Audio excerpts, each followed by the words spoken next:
que tenemos se llama el método de la iglesia en Antioquía. Es un tema apasionante que tiene que ver con la evangelización y con el discipulado. Fue la iglesia de la cual salieron Pablo y Bernabé a hacer sus viajes misioneros. Fue la iglesia que lanzó, ¿no?, el evangelio para que se extendiera por todo el mundo conocido de entonces. Amén. Muy bien.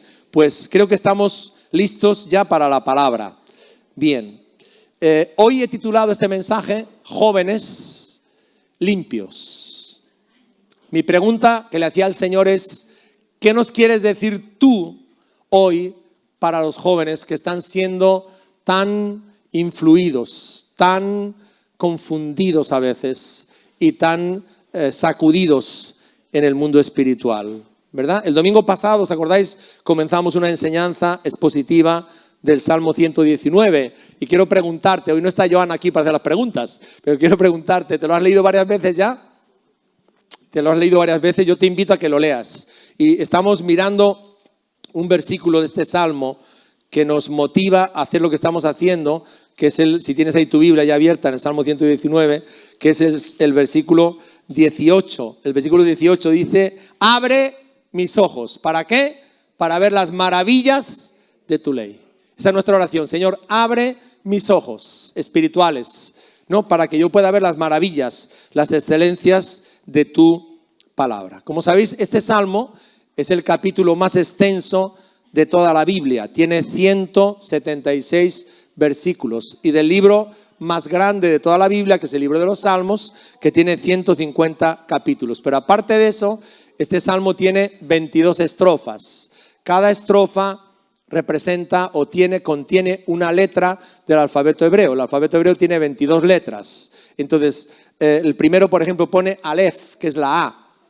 Entonces, todos los versículos de la primera estrofa empiezan por A en hebreo. Claro, en la traducción nuestra no podemos apreciar eso. Eso es lo que se llama un poema acróstico, que tiene una fórmula muy rara, ¿verdad? Porque 1 más 19 son 20, pero no, aquí 1 más 19 son 119. ¿Por qué? Porque lo que hace el salmista aquí es meterse a fondo y desarrollar el Salmo 1 y el Salmo 19. El autor, decíamos el otro día, era un israelita que amaba apasionadamente la palabra de Dios. ¿Y sabes cuál es su petición? El Salmo está lleno de peticiones. Le dice al Señor que le muestre su palabra, ¿no?, que le ayude a conocer su palabra, que le enseñe su palabra, que le enseñe a andar en rectitud, que le avive, ¿no?, y le ayude a obedecer su palabra. Y decíamos que era como un diamante. ¿Te acuerdas que un diamante tiene diferentes caras, ¿no? Entonces aquí la palabra de Dios se menciona con diferentes sinónimos. Un sinónimo en castellano es una palabra que significa lo mismo o parecido que otra.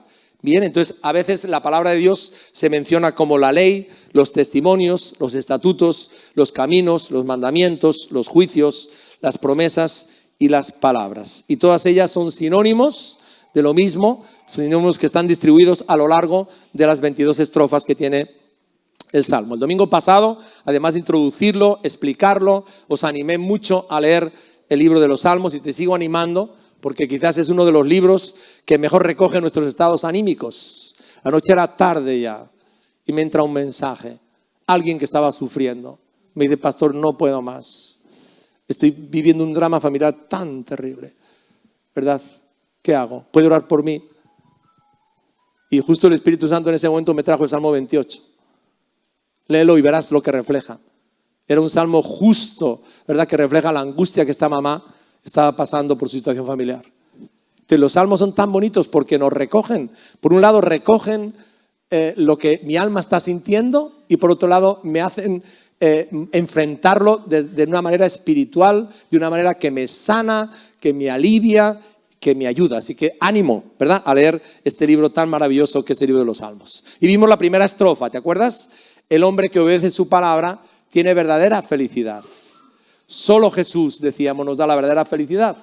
Conocer a Jesús es tener una relación personal con Él fundamentada en la obediencia a la palabra. Y la obediencia me lleva a una vida ordenada. ¿Has pensado la pregunta que te hice el otro día? ¿Realmente todas las áreas de tu vida están alineadas con el diseño y el propósito de Dios? Recuerda que uno de los motivos de sufrimiento del ser humano es eso. Damos la espalda a Dios, hacemos lo que nos da la gana, lo que me apetece, yo hago lo que quiero, pero el enemigo nos engaña pensando que no hay consecuencias, y las consecuencias las hay. Y no son las que yo quiero, son las que Dios ha establecido, ¿verdad? Entonces, cuando nosotros alineamos nuestra vida con el Señor, es que la bendición de Dios empieza a fluir, ¿verdad? Nuestra vida empieza a vivir en paz, ¿no? Y en su gracia. La obediencia me lleva a una vida ordenada y bendecida, donde no hay vergüenza ni derrota. Así que hoy vamos a ir a la segunda estrofa, que es la letra B, en hebreo es bet, ¿vale? Y vamos a leer ahí. Dice, versículo 9, ¿con qué limpiará el joven su camino? Con guardar tu palabra. Con todo mi corazón te he buscado, no me dejes desviarme de tus mandamientos. En mi corazón he guardado tus dichos para no pecar contra ti. Bendito, oh Jehová, enséñame, fijaros el ruego, tus estatutos. Con mis labios he contado todos los juicios de tu boca. Me he gozado en el camino de tus testimonios, más que de toda riqueza. En tus mandamientos meditaré, consideraré tus caminos, me regocijaré en tus estatutos, no me olvidaré de tus palabras. Espíritu Santo, te pedimos que en esta tarde tú nos ilumines, tú abras nuestro entendimiento, Señor, para que podamos comprender las verdades de tu palabra, Señor. Que podamos entender, oh Dios, tu plan y tu propósito para nuestras vidas. Señor, que la podamos escuchar con un corazón obediente, con un corazón atento, Señor, que nos lleve a renovar nuestra mente, nuestro entendimiento, Señor, y a, oh Dios, coger tu verdad en nuestra vida. Te lo pedimos, Espíritu Santo, en el nombre de Jesús. Amén. Amén. ¿Cuántos de vosotros os consideráis jóvenes? Uy, madre. Algunos se lo piensan mucho. Bueno, yo tengo 63, no me avergüenzo de decir la edad, y me considero joven, con el pelo blanco, pero me considero joven. Bien, yo creo que la juventud no es tanto una situación de edad, ¿no? Como el estado del espíritu y la actitud ante la vida. Hemos titulado estos 8 versículos Jóvenes limpios. Entonces, como todos somos jóvenes, esta palabra también va para todos nosotros. Bien, aunque yo la voy a explicar de una forma específica a aquellos que son jóvenes en la edad. La estrofa empieza con la pregunta del millón. La pregunta del millón para un joven: ¿con qué limpiará el joven su camino? ¿Verdad? Una pregunta. ¿Tú sabes que a Dios le encanta hacer preguntas? En Génesis 3, Dios hizo la primera pregunta. Adán y Eva, ¿dónde estás tú? O sea, ayer hablé contigo, Adán, paseamos juntos, me contaste cómo estás disfrutando del Edén, los proyectos, hablamos como íntimos. ¿Y qué pasó? Desapareciste del mapa, ¿dónde estás? La primera pregunta, ¿no? Jesús hizo una pregunta muy profunda a Pedro y a los demás. Estaban de retiro, estaban de descanso en Cesarea de Filipos. Se supone que allí no había estaban desconectados, pero Jesús les dice, ¿quién dicen los hombres que soy yo? Menuda pregunta. Y ahora, ¿quién decís vosotros que soy yo? De ese día en adelante cambió todo, porque al diálogo siguiente les dice, ¿sabéis que yo voy a terminar muriendo en una cruz? Eso era mucho, no podían con ello. Y Jesús hace una parábola en Lucas 18 con una pregunta tremenda. Cuando el Hijo del Hombre venga, y te quiero decir que queda muy poco para que Él regrese, ¿hallará fe en la tierra? Qué pregunta tan profunda. Entonces, Dios es un Dios que hace preguntas. Hace preguntas porque nos quiere invitar a reflexionar profundamente en la vida. Si Dios te trajo aquí, hoy no es una casualidad. Dios te quiere ayudar a reflexionar qué estás haciendo con tu vida, ¿verdad? ¿Cómo estás viviendo? Y la pregunta, fijaros, es esta: ¿con qué limpiará el joven su camino? Otra traducción reza así: ¿cómo puede un hombre joven guardar su camino puro? Y la respuesta es directa, ¿no? La respuesta es clara: manteniéndolo en acuerdo con tu palabra. Otra traducción lo pone así: viviendo de acuerdo con tu palabra, ¿verdad? O sea, la esencia de esta pregunta es: ¿cómo puede vivir un joven una vida limpia y una vida santa? Ahora, yo quiero que vayamos a Tesalonicenses, lo tienes aquí, esta promesa dice: el mismo Dios de paz os santifique por completo, y todo vuestro ser, espíritu, alma y cuerpo, sea guardado irreprensible para la venida de nuestro Señor Jesucristo. Yo doy gracias a Dios, hablando de la juventud, porque le conocí de joven. No había cumplido 18 años cuando conocí al Señor y estoy muy agradecido porque el Señor Jesús conmigo fue radical. La conversión fue una conversión radical, un cambio de vida total, no radical, absoluto, y creo que puedo decir que viví a tope la juventud. Porque a los jóvenes se les dice eso, disfruta de la vida, pásatelo bien, que la juventud pasa, etcétera, ¿verdad? Conocer a Cristo para mí supuso esto. Uno, estudiar una carrera que tenía que ver con un llamado de Dios a la enseñanza. Entonces, cuando me convertí, dije, Señor, ¿qué es lo que tú quieres? ¿Para qué me has puesto en este planeta? ¿Cuál es la habilidad, el don que me has dado? Y tuve muy claro que era la enseñanza y mi llamado era la enseñanza, trabajar con la infancia y ser luz ahí. Cuando tenía 21 años, estando en Londres y predicando un señor que no conocía a nadie, convertido de Sendero Luminoso en Perú, esa tarde yo nunca la voy a olvidar, vino el llamado de Dios sobre mi vida. Dios me llamó y me dijo, yo te he apartado para que me sirvas. 21 años nada más. Y unas semanas más tarde apareció una mujer pequeñita y bajita, ¿verdad? Y empezó a hacer tilín, tilín, tilín, tilín. Y me di cuenta que era la voluntad de Dios, que ella era la voluntad de Dios para mi vida. Me había llamado a servirme, pero necesitaba a alguien realmente a mi lado que tuviera el carácter que se necesita para el ministerio, ¿verdad? Y empezamos a trabajar y a formar un hogar de acuerdo a la palabra de Dios. Siendo bien joven pude trabajar en aquello que yo quería, ¿verdad? Que era realmente trabajar con niños. Trabajar con niños. Dios me dio la gracia de, antes de los 30 años, realmente haber cumplido la meta laboral que Dios había puesto en mi corazón, no por su gracia y por su misericordia. Y también nos dio la oportunidad, antes de los 30 años, de prepararnos para el ministerio, sirviendo en la iglesia local bajo la autoridad de nuestro pastor. Entonces, si yo pienso en mi juventud, estoy súper agradecido al Señor porque realmente fue una juventud a tope. Aventura al máximo, ¿verdad? Recuerdo que cuando íbamos a empezar a formarnos, tuvimos una reunión con mis padres y le dije, papá, todo lo que hemos logrado hasta ahora, que era el sueño de nuestra vida, lo vamos a abandonar. ¿Cómo? Después de haber dado la universidad, sí, lo vamos a abandonar, lo vamos a dejar todo y vamos a ir a Canadá porque Dios nos ha llamado a prepararnos y a equiparnos para el ministerio pastoral. Pues claro, lógicamente, un padre que dice, estás loco. Estás loco, hijo mío, estás loco. ¿Y después qué vas a hacer? ¿Verdad? ¿De qué vas a comer? ¿Qué va a pasar con tu familia? Bueno, Dios cuando le servimos, Él nunca nos abandona, ¿verdad? Pero sí doy muchas gracias a Dios por haber vivido una juventud con Cristo, por haber gastado mi ilusión, mi pasión, mi anhelo y mi deseo en servir al Señor, tanto en la profesión como en el ministerio.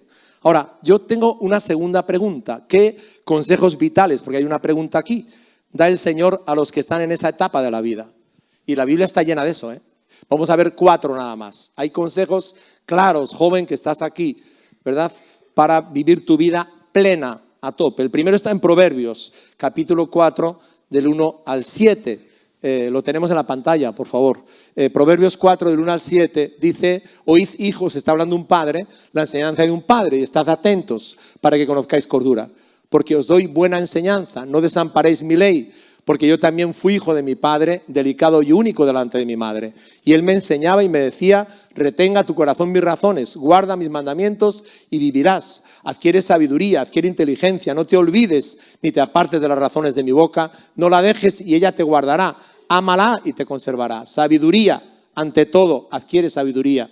Y sobre todas tus posesiones, adquiere inteligencia. ¿Qué nos dice el Señor a los jóvenes? Que seamos obedientes a nuestros padres y que recibamos sus consejos, porque un joven es inexperto en la vida. ¿Sí o no? Los que ya hemos pasado nos damos cuenta, ¿verdad? Tenemos muchas ilusiones, muchos sueños, mucho ímpetu, pero no tenemos experiencia de la vida, ¿no? Entonces dice aquí, joven, déjate enseñar y adquiere sabiduría. Y el principio de la sabiduría es el temor de Dios. El segundo consejo, Eclesiastés 11:9. Fijaros, alégrate, joven, en tu juventud. Dios no dice que seas un mojigato triste, aburrido. No dice eso. Dios nos dice, alégrate, joven, en tu juventud. Y tome placer tu corazón en los días de tu adolescencia. Anda en los caminos de tu corazón y en la vista de tus ojos. Pero sabe que sobre todas estas cosas te juzgará Dios. Entonces, ¿qué dice? Joven, alégrate y disfruta de la vida. Anda en los caminos del Señor. Pero recuerda una cosa, Dios te va a juzgar. O sea, le está diciendo al joven, recuerda que la vida verdadera tiene que tener una perspectiva eterna. No te olvides, no te centres en el placer de hoy, en las cosas de hoy, en eso que deslumbra tus ojos, voy a tener no sé qué, voy a comprar no sé qué, no, sino recuerda que un día Dios te va a juzgar. Luego tiene una perspectiva eterna de la vida. Tercer consejo, Eclesiastés 12:1, también de Salomón. Acuérdate de tu Creador en los días de tu juventud, antes de que vengan los días malos y lleguen los años de los cuales digas, no tengo en ellos contentamiento. O sea, joven, recuerda que vas a ser un día viejito, ¿verdad? Acuérdate, es la vida, es la realidad. Entonces, cuando tú eres joven, ¿qué es lo mejor que puedes hacer? Entregar tu vida a Cristo. O sea, no te creas ese adagio de que mientras soy joven voy a disfrutar los placeres, etcétera, etcétera, y ya me arrepentiré y ya iré a la iglesia, ya me entregaré al Señor. ¿Qué dice aquí Salomón? Fíjate, acuérdate de tu Creador en los días de tu juventud. Lo mejor que puedes hacer como joven es entregar tu vida a Cristo con todo. No esperes hacerlo cuando seas viejo, porque hoy es el día de salvación y te digo algo, nadie tiene comprada el día de su existencia, ¿verdad? Nadie sabe ni el día ni la hora. Y Pablo le escribe a Timoteo, tenía más o menos 30 años, y le dice en Timoteo 4:12, ninguno tenga en poco tu juventud, sino sé ejemplo de los creyentes en palabra, conducta, amor, espíritu, fe y pureza. Entonces, jóvenes que me están escuchando, no permitas que las personas te hagan de menos. Tu valía está en Cristo. No está en la talla que tienes, ni en la ropa que llevas, ni en el último móvil. No, está en Cristo. Entonces, aunque seas joven y no tengas experiencia, tú eres muy valioso. Ese es un mensaje que cada joven necesita oír hoy. Estás en la etapa de tu vida donde vas a tomar decisiones claves que marcarán el resto de tu existencia. La primera decisión clave, seguir a Jesús. La segunda decisión clave, ¿con qué trabajo vas a desarrollar? ¿Verdad? La tercera decisión clave, formar un hogar, establecer un noviazgo de acuerdo a los principios de Dios. Y la cuarta decisión que marca nuestra vida son las amistades. ¿Qué amistades, de qué personas me voy a rodear yo? ¿De quiénes me voy a rodear yo? Bien, entonces aquí dice Pablo a Timoteo que nadie te tenga en poco, sino sea una persona influyente. ¿Cómo? Con el ejemplo, con tu conducta, con tu amor, con tu espíritu, con tu fe y con tu pureza sexual. Sé un ejemplo, dice Pablo aquí a Timoteo. Ahora, ¿en qué atmósfera estamos viviendo? Porque claro, esto de la palabra, sin decir en qué atmósfera espiritual estamos viviendo hoy, bueno, yo quiero dar algunas pinceladas. La primera situación que afecta muchísimo a los jóvenes es la crisis de la familia, ¿no? Tenemos un alto porcentaje, más del 50% de hogares rotos y divorcios que marcan al joven. Un hijo que vive el divorcio de sus padres es marcado con heridas profundas y que muchas veces le van a hacer escéptico, ¿verdad? Ayer estábamos haciendo el discipulado de membresía y una de las personas dijo, bueno, viendo ese panorama, estamos hablando del matrimonio, de la familia, es que no sé si casarme o no casarme. ¿Sí? Todas esas experiencias al joven le marcan, ¿no? Y le hacen escéptico a la hora de formar un matrimonio. Y tenemos que entender, hermanos, que el hogar es el taller donde se fabrica la personalidad de un hijo, ¿no? Ahí tenemos a Naira, Vero, bueno, ahí está su hogar. Pedro y Yemima han formado un hogar y ese es el taller donde ella se va a forjar el resto de su vida. Entonces la crisis de la familia les está golpeando de una forma impresionante. Lo otro es la decadencia moral en valores que le rodea, ¿verdad? A un joven, desde joven se les presiona ya a acceder a la corrupción moral, ¿no? Y hay tanta ausencia. Fíjense, Europa es un país o un continente que económicamente tiene un bienestar. Pero yo les digo algo, la pobreza de valores que tenemos es impresionante, ¿verdad? Es impresionante, ¿no? Entonces falta mucho en cuanto a valores en las mismas instituciones educativas. Y un joven hoy tiene que ser como Samuel. Elí era un corrupto, sus hijos unos inmorales totales. Ahí estaba ese niño, bien jovencito, pero Samuel no se dejó arrastrar. Se plantó. Dice que en aquella época cada uno hacía lo que bien le parecía porque no había rey en Israel. Pero hermano, Samuel se plantó y fue el hombre del cambio. Eso es lo que la palabra nos muestra, ¿verdad? Entonces los jóvenes viven expuestos hoy a una moral subjetiva, relativa y líquida. Líquida quiere decir que, bueno, como me interese la cuestión. No hay nada ni bueno ni malo, ¿verdad? Sino líquida. Estamos en un ambiente moral de depravación, ¿no? Donde, digamos, pues hay un deterioro en los absolutos morales muy fuerte. En tercer lugar, fijaros, el estilo de vida que se le presenta a un joven hoy tiene 3 palabras. Hedonismo, placer, placer, placer, placer, placer. de sacrificio, de negación, de eso no hablemos, ¿verdad? Solamente consigue tu placer, consumo y materialismo. Les están diciendo a los jóvenes, mira, ¿quieres ser feliz? Tienes que tener muchas cosas. Si no tienes muchas cosas, no vas a ser feliz, ¿verdad? No hay sentido de lo eterno ni de buscar a Dios. La frase que para mí lo resume es la que dice Pablo, comamos y bebamos, que mañana moriremos, ¿verdad? Entonces, ese es el ambiente donde muchos jóvenes, o los jóvenes están, ¿no? La otra parte que afecta mucho a nuestros jóvenes es la sociedad, es una sociedad sexualizada, donde se confunde sexo con amor. Y si no, trabajen con los adolescentes y lo van a ver, ¿verdad? Hay una confusión en sus mentes tan tremenda, ¿verdad? Hay una confusión de identidad. Todos los colectivos del LGTBI, etcétera, que están presionando, todos los lobbies de una forma insospechada en los lugares de influencia, ¿verdad? Para meter eso en la mente de los jóvenes. Se han borrado las líneas, hermanos, vean eso. Se han borrado las líneas entre la masculinidad y la feminidad. Hoy es me siento hombre, o me siento mujer, o me siento gato, depende de lo que me sienta, ¿verdad?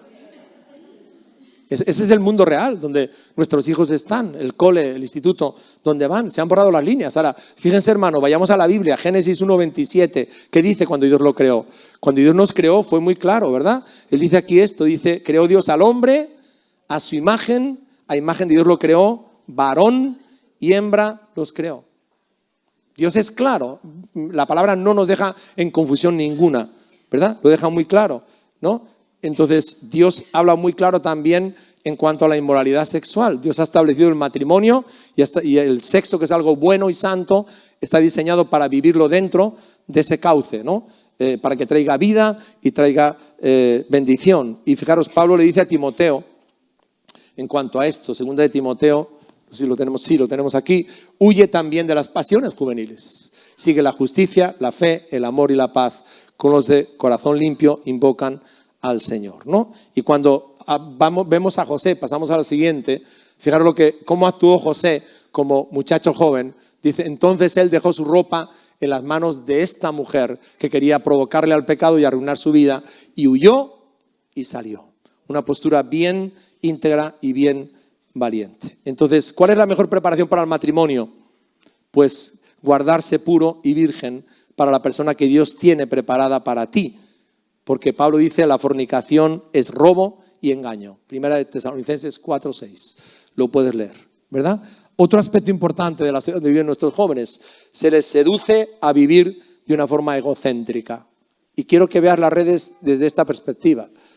Muchas de las redes sociales en las que están metidas tantas horas. El último estudio que yo leí es que en Estados Unidos la media de estar en redes sociales, plataformas y televisión son 6 horas diarias. No sé si aquí es la misma o no es, pero es asombroso ese dato. Ahora, fijaros, las redes están diseñadas, las fotos que la gente pone, para que seas un egocéntrico perdido. Y si no, míralo, ¿no? Permite que el Señor te haga ver eso, ¿no? Todo se puede usar mal o se puede usar bien, pero estamos hablando del enfoque, ¿no? Buscar el éxito rápido y sin esfuerzo. Hay una presión en los jóvenes por conformarse a la mayoría, porque es la única forma de ser aceptados, ¿no? Se les inculca que su estima depende del físico que tengan y no se les habla de lo interior, del valor interior, del valor espiritual que tienen, ¿no? Y yo ahí entro en la afirmación de Daniel. ¿Qué dijo Daniel? Propuso en su corazón no contaminarse con la comida del rey. Le habían puesto un nivel muy alto, pero él alcanzó ese nivel, ¿cómo? Obedeciendo a Dios, ¿no? Y agradando a Dios. Y dice que él y los otros 3 eran mejores que el resto de los jóvenes. ¿Por qué? Porque realmente habían obedecido a Dios y Dios les había dado gracia. Ahora, según la palabra de Dios, ¿cuáles son algunas de las características del carácter de un joven? ¿Verdad? Del carácter, que es lo que en la vida nos importa, desarrollar carácter. Bueno, quiero que vayamos a Primera de Juan. Primera de Juan, capítulo, ya vamos a volver al Salmo 119, no te preocupes. Primera de Juan, capítulo 2. Son unas palabras especiales para los jóvenes. Dice del versículo 13 al 17, lo tienes en la pantalla también. Dice, os escribo a vosotros padres, porque conocéis al que es desde el principio. Os escribo a vosotros jóvenes, porque habéis vencido al maligno. Os escribo a vosotros hijitos, porque habéis conocido al Padre. Os he escrito a vosotros padres, porque habéis conocido al que es desde el principio. Os he escrito a vosotros jóvenes, porque sois fuertes y la palabra de Dios permanece en vosotros y habéis vencido al maligno. No améis al mundo, ni las cosas que están en el mundo. Si alguno ama al mundo, el amor del Padre no está en él. Porque todo lo que hay en el mundo, los deseos de la carne, los deseos de los ojos y la vanagloria de la vida, no proviene del Padre, sino del mundo. Y el mundo pasa. Escuchemos esto, hermanos. Y sus deseos pasan, pero el que hace la voluntad de Dios permanece para siempre. Me gusta tanto esto. Fíjate lo que dice Juan, ¿eh? Dice, vosotros, jóvenes, habéis vencido al maligno.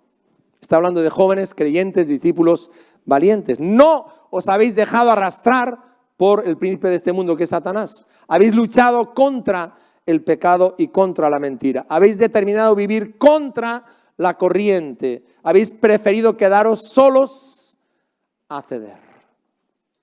En ese proceso que te estoy diciendo, de realizar el propósito de Dios para mi vida a nivel laboral, recuerdo que me llamaron de un colegio.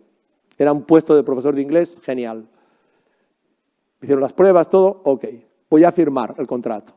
Dice, se me olvidó una cosita solo. Pequeñita, se me olvidó decirle. Y es que usted tiene que ir a misa, tiene que hacer el miércoles de ceniza, tiene que estar en la comunión con los muchachos. Digo, perdone, para mí no es una cosita, es muy importante. Yo soy cristiano, nacido de nuevo, cristiano evangélico, y yo no hago esas prácticas. No, pero si todos los profesores lo hacen. Ninguno cree en ello, pero lo hacen. Están aquí, entonces, bueno, ellos aguantan el chaparrón cuando les toca. Usted haga lo mismo, o sea, no pasa nada. Aunque usted no lo sienta ni no lo crea, usted firme este contrato, va a tener un puesto de trabajo. Le dije, no. Y me quedé sin trabajo. Y pasé 10 o 12 meses sin trabajo. Por causa de seguir a Jesús. ¿Sí? De seguir a Jesús. Entonces lo que Pablo está diciendo aquí, prefirieron quedarse solos a ceder a la presión. Jóvenes fuertes. ¿Saben de dónde viene la fortaleza de un joven? De su intimidad con Cristo. Jóvenes que viven en los hábitos de crecimiento, que son disciplinados. Pablo le escribe a Timoteo, primera de Timoteo, fijaros lo que le dice, ¿no? Le dice que nadie tenga en poco tu juventud, ya lo hemos leído, pero después fijaros lo que le dice, ¿no? Timoteo, tú eres un joven valiente, eres un joven vencedor en Cristo Jesús, pero le dice en primera de Timoteo 4:15, en segunda, 4:15, fijaros, el consejo que le da Pablo es este, le dice, ocúpate en estas cosas, sé una persona que no pierde el tiempo en cosas infructuosas, permanece en ellas para que tu aprovechamiento sea manifiesto a todos. Juan les dice otra cosa, jóvenes, la palabra de Dios permanece en vosotros, son personas que leen, estudian, meditan, aman, viven, obedecen la palabra de Dios y por eso pueden permanecer en pureza y en santidad. Ahí está la clave. Y lo último que les dice, no se dejan seducir por el mundo, que es esa esfera espiritual donde Satanás gobierna. Es decir, déjame que te lo diga de otra forma, aunque suena muy fuerte esto, se han divorciado del mundo. Un día todos los que somos creyentes estábamos casados con el mundo. Era nuestra forma de ver, nuestra forma de vivir, nuestra manera. Pero aquí nos dice, se han divorciado, han roto con el mundo, han roto con esas conductas, con esos valores, con esa música, con esas películas, con esas amistades. Han roto, ¿verdad? ¿Por qué? Porque el estilo de vida del mundo, hermanos, es opuesto a Cristo y no son compatibles. Aquí menciona 3 cosas, los deseos de la carne, nuestra vieja naturaleza, los deseos de los ojos, ahí está la lucha terrible con la pornografía hoy en día, ¿no? Job dijo, he hecho un pacto con mis ojos de no mirar con ojos lujuriosos a una joven virgen. Y la vanagloria de la vida, el éxito fácil que se va y el vacío que queda. Entonces el mundo pasa y sus deseos. Y Juan dice, jóvenes, no podéis amar a Cristo y amar al mundo. Si amáis al mundo, el amor del Padre no está en vosotros. Entonces ahora vamos a la estrofa de hoy. La estrofa de hoy, Salmo 119. ¿Cómo vive un joven de acuerdo con la palabra de Dios? Porque la respuesta a esta pregunta del millón es esa, ¿verdad? Viviendo de acuerdo con la palabra de Dios. Bueno, el salmista responde en 7 versículos. En 7 versículos restantes de la estrofa, habla de cómo vive un joven limpio que está luchando contra la corriente. Y acabo de escribir cómo es el ambiente de nuestros jóvenes. Hermanos, honestamente, es mucho más complicado que el que yo tuve, ¿eh? Muchísimo más complicado. Porque nací en un hogar que era religioso como los demás, pero había muchos principios morales. El ambiente donde yo me crié, la infidelidad era algo terriblemente mal visto, ¿verdad? El respeto en el hogar, el respeto a la autoridad, etcétera, eso era algo muy importante que te inculcaban en el hogar, ¿verdad? Pero no es esa la situación de nuestros jóvenes hoy. Entonces les toca ir en contra de la corriente y resistir las fuertes influencias de inmoralidad y de seducción del mundo que hay. Porque eso es así de real, hermanos. Hay un espíritu de seducción tremendo, ¿verdad?, sobre ellos, y recordemos que son mentes que todavía están en un proceso de experiencia de vida y de formación. Dice aquí 7 conductas. La primera dice, ser fiel a la palabra, o sea, tomar la firme determinación de permanecer fiel a la palabra de Dios. Acuérdate de José y de Daniel. Eran jóvenes, sí, 18 años posiblemente, pero estaban en la palabra, permanecían en la palabra. La palabra era fundamental en sus vidas, cada día se alimentaban de ella. La segunda conducta, buscar al Señor en oración. ¿Te acuerdas? Daniel 3 veces al día oraba. Y cuando le tendieron la trampa, dijo, ¿no os habéis enterado? Pues ahora os vais a enterar. Abro las ventanas. Pues si no me habéis visto, abro las ventanas para que me veáis. Pero no me voy a avergonzar de Dios. No me voy a avergonzar de orar a Dios. Porque sé que Él es todo para mí. Buscar al Señor en oración. Jesús dice, ora para no caer en la tentación. Y creo que uno de los valores más grandes que un joven puede aprender en un hogar es la importancia de la oración, porque ve a su papá y a su mamá que apagan la tele, quitan el iPad y se ponen a orar. Y leen la palabra. Y ya lo tiene ahí grabado, ¿verdad? Lo tiene grabado en su corazón, ¿no? Entonces buscan a Jesús con todo su corazón, es apasionado por Él, reconoce la debilidad que tiene y que necesita la ayuda de Dios cada día y que su fortaleza espiritual depende de su intimidad con Dios. Lo tercero que dice el salmista aquí es que memoriza la palabra. Memoriza la palabra, ¿verdad? Y conocemos los textos, ¿no? Los hemos memorizado. La palabra de Dios more abundantemente en vuestros corazones. En cuarto lugar, un joven que quiere la guía de Dios en cada decisión. No me muevo por las emociones. Ay, cómo me gusta esa muchacha, ¿verdad? O cómo me gusta ese chico. Bueno, eso es algo emocional que puede surgir en tu vida, muy bien, pero después estamos hablando de formar un hogar, esa es otra cuestión, ¿no? Mucho más seria. Bien, entonces, Proverbios 3 dice, fíate de Jehová y no te apoyes ¿en qué? En tu propia prudencia. Es decir, que yo tomo decisiones buscando a Dios en cada decisión, agradar a Dios en cada decisión. Vivo para hacer su voluntad y para agradarme. Renuncio a ser un joven orgulloso, independiente, que no escucha a nadie, ¿verdad? Escucha a Dios, quiere oír la voz de Dios y también la voz de sus padres y de las personas espiritualmente maduras que le rodean. En quinto lugar, fijaros, defiende la verdad, ¿no? La palabra de Dios nos habla muy claro que el diablo es padre de mentira, ¿no? Y que solamente la verdad nos hace libres. Es muy importante, hermanos, porque fijaros, hoy en día nuestros jóvenes viven en las redes. Y en las redes una persona te escribe y se supone que es no sé quién, pero no es. En la noticia estamos todo el día. Fingen ser no sé quién, envuelven a la persona y ya tenemos un problema. Entonces estamos en un mundo donde la mentira es el pan de cada día, ¿verdad? La apariencia es el pan de cada día. Y hermanos, es muy importante lo que dice el salmista aquí. Vive en la verdad, defiende la verdad, hace relaciones basadas en la verdad y en la autenticidad. No eres tú esa imagen que me das en internet, ¿no? Quiero conocerte, quiero verte, quiero tener contigo una relación sana, ¿verdad? Desde la verdad, desde la integridad, desde la transparencia y no desde las apariencias. En sexto lugar, se alegran y se deleitan en la palabra de Dios. Jesús es su tesoro y su riqueza. En séptimo lugar, medita continuamente en su palabra. Quiero que leamos aquí en el Salmo el versículo 97. Fíjate lo que dice el versículo 97. Dice, oh, cuánto amo yo tu ley. Todo el día es ella mi meditación. Y en octavo lugar, lee la Biblia y la estudia cada día. ¿Cuántas cosas leemos? ¿Cuántas cosas vemos? Hay tanta información, tantas cosas que nos atraen, pero en un joven discípulo de Jesús, la palabra de Dios es fundamental. La lee y la estudia cada día. El gran predicador Spurgeon dijo esto: ningún ejercicio espiritual es más provechoso para el alma que la meditación de la palabra de Dios, ¿no? Y conforme desarrolla estos versículos, fijaros, dice el salmista, medita, escudriña y luego se deleita. Ahora quiero terminar porque es una pregunta que está en las cabezas de todos Y creo que en la iglesia es el lugar, les decía a los miembros ayer, donde tenemos que hablar de estas cosas. ¿Cómo te preparas tú para encontrar un esposo o una esposa? ¿Cómo te preparas tú?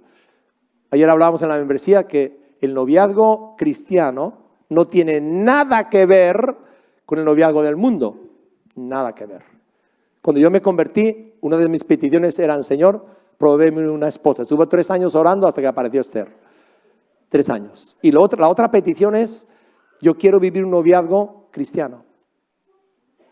Esther había vivido un noviazgo por 7 años mundano, así que nos tocaba lo que ella tiene grabado en su anillo. Te lo puede mostrar. 2 Corintios 5:17. Si alguno está en Cristo, nueva criatura es que no quiero nada de lo viejo. No quiero nada de lo viejo. Quiero lo nuevo en Cristo Jesús.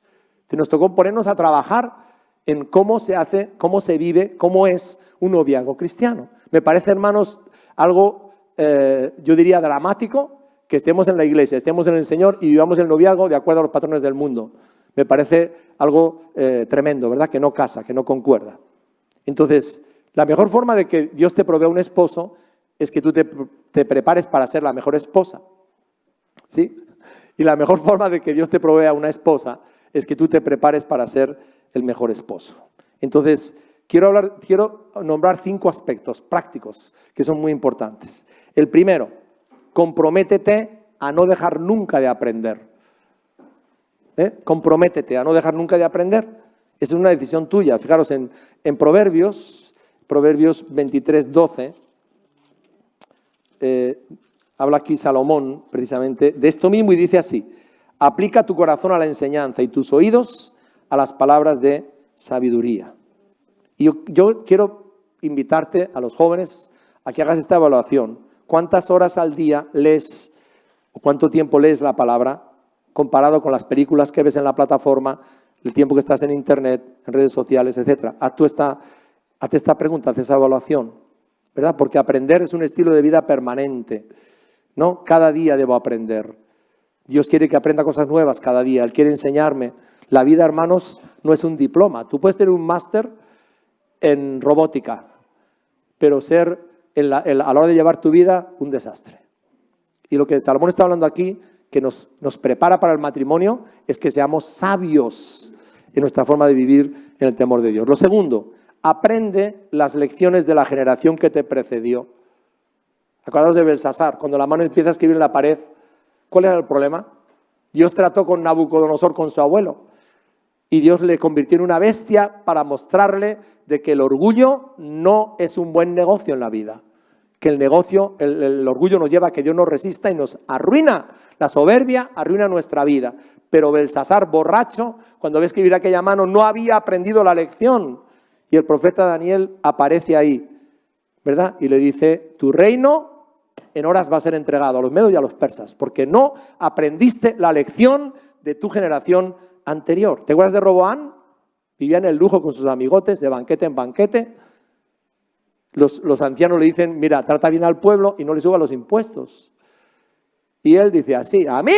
Si mi padre llegó hasta aquí, yo más que él, ¿no? Y atornilló ahí y, como sabemos, eso generó una división de las tribus con terribles y dramáticas consecuencias. 2 personas, Belsasar y Roboam, que no aprendieron la lección de la generación anterior, ¿verdad? Entonces, a veces, hermanos, hemos heredado en nuestras familias conductas de promiscuidad, de personas que andan con hijos regados por todos lados, ¿verdad? De endeudamiento y de adicciones. Y eso nos ha hecho sufrir en los hogares tanto. Ustedes me entienden y saben de qué estoy hablando, tanto. Ahora, hermanos, si yo no aprendo la lección, de la generación anterior y no doy el cambio en Cristo y digo, bueno, Señor, quiero en tu nombre y con tu ayuda construir un hogar en tus principios. No voy a repetir otra vez los mismos patrones que heredé porque no me trajeron felicidad ni bienestar, sino daño y heridas, ¿no? Y cadenas de una generación a otra. Yo creo que un joven que aprende tiene que rodearse de 4 clases de personas. Fíjense, mentores, personas que ya pasaron por ahí. La persona que a mí me predicó el Evangelio tenía 60 años y tenía 9 hijos. O sea, imagínate lo que sabía de la vida. Yo le doy gracias a Dios por eso, 3 años de discipulado intenso. Sabía tanto de la vida y de la Biblia. ¡Oh! ¡Qué escuela, ¿no? Un mentor, alguien que ya pasó por ahí, jovencito, eres inexperto. Necesitas alguien que pasó por ahí ya y que sabe cuáles son las consecuencias y las trampas, digamos, que hay en el camino. Modelos, ¿no? Alguien que logró hacer lo que tú quieres lograr.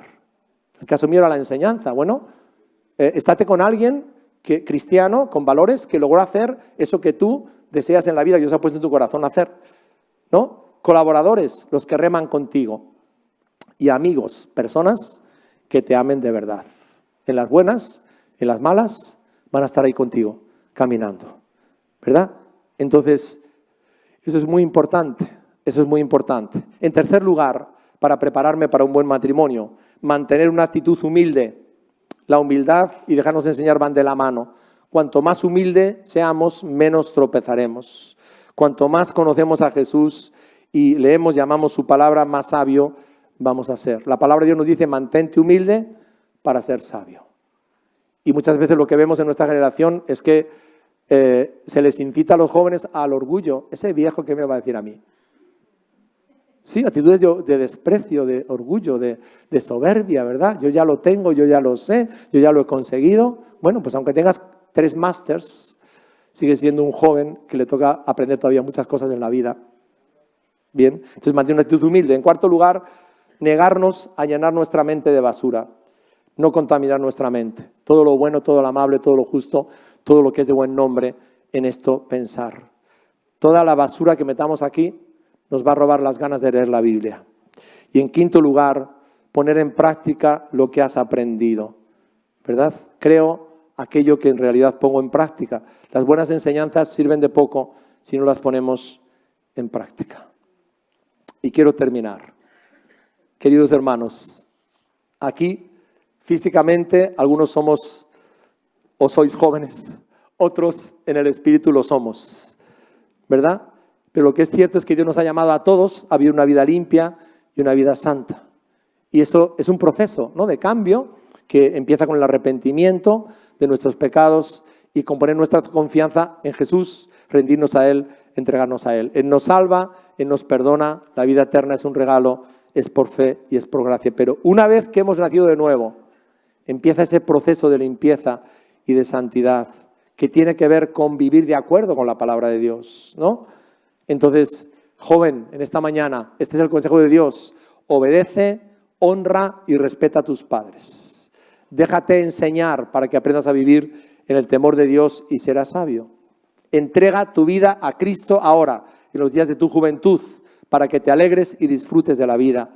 Y recuerda una cosa, un día tú y yo, como joven también tendrás que estar delante de Dios. Él nos juzgará. Nuestra valía, jóvenes, está en Cristo. Tú eres muy valioso, entonces muy valiosa. Sé un ejemplo, dice la palabra de Dios. Juan nos dice, has vencido al maligno por estar en Cristo. Eres fuerte, no ames al mundo ni te dejes seducir por el mundo, sino decide vivir de acuerdo con la palabra de Dios. Y te resumo lo que significa eso: ser fiel a la palabra, buscarle en oración, memorizar la palabra, tomar decisiones guiado por Jesús, defender y vivir siempre en la verdad, deleitarnos en la palabra, meditar en ella, leerla y estudiarla cada día. Aleluya. Quiero invitarte a que cierres tus ojos un momento. El grupo de alabanza va a pasar aquí y vamos a coger una canción, creo que es Purifícame. Gracias. Y vamos a darle una respuesta, ¿no?, al Señor. ¿Con qué limpiará el joven su camino? ¿Con qué limpiará cada uno de nosotros su camino? Con alinearnos con la palabra de Dios, con obedecerla y dejar que sea ella la que guíe cada uno de nuestros pasos. Este es un tiempo de adoración, es un tiempo de respuesta al Señor. Aleluya. Que podamos examinar nuestras vidas, ponernos delante de su espejo. Aleluya. Y estar dispuestos a que Él nos cambie, a que Él nos moldee, a que Él nos transforme. Gracias, Jesús. Sí, Señor. Gracias. Gracias, Jesús. Sí, Señor. Gracias. Bendito sea tu nombre, Señor. Gracias, Jesús. Gracias, Jesús. Gracias, Señor. Gracias, Espíritu Santo. Gracias. Gracias, Señor.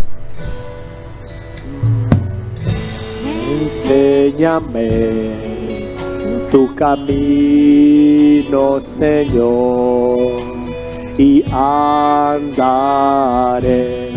en tu luz. Dame un corazón entregado a ti para honrarte, oh Dios. Purifícame, límpiame, Señor, y líbrame de lo que impida el fluir.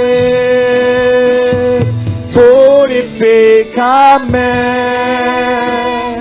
límpiame, Señor, y líbrame de lo que impida el fluir.